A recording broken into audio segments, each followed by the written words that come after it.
Hello guys, আজকে আমরা শিখে যাচ্ছি হুইলি। আশা করি আপনারা ভালো আছেন। তো হুইলি করার জন্য যেসব স্টেপ আপনাদেরকে ফলো করতে হবে সেগুলো আমরা জানিয়ে দেবো আজকে।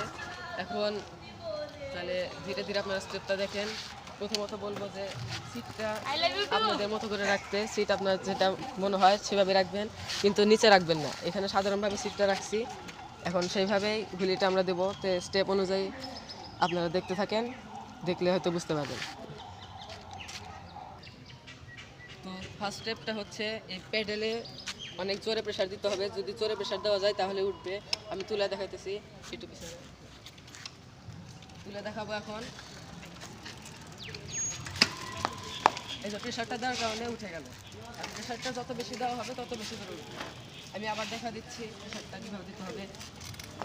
এইভাবে প্যাডেলে পা রাখবেন, রেখে প্রেশার দিবেন। প্রেশার দিলে এমনি উঠবে। আবার দ্বিতীয় স্টেপটা হচ্ছে আপনাকে টান দিতে হবে। অনেকে আছে খালি টান দিয়ে হুইলি তুলতে চায়, কিন্তু সেটা উঠবে না কখনোই। এটা টান প্লাস প্রেশার দিতে হবে, দুটাই করতে হবে। যেমন আমি যদি একটা ছোটো একটা হুইলি দিতে নিই তাহলে দেখুন। তো আমি প্রেশার আর টানের একটা হুইলি দেখে দিচ্ছি আপনাদেরকে। এইভাবে আপনারা চেষ্টা করবেন, ধীরে ধীরে হবে। এখন থার্ড স্টেপটা হচ্ছে আপনাকে ব্রেকিং করতে হবে।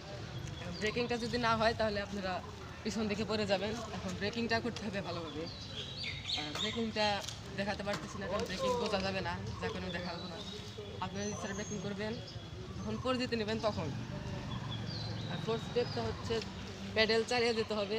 আমি হুইলি তুলে দেখা যাচ্ছি ফাইনাল স্টেপটা। তো ফাইনাল স্টেপে আমরা হুইলিটা পুরোপুরি দেখে দিচ্ছি যে আমাদের শেষ পর্যন্ত কী হলো।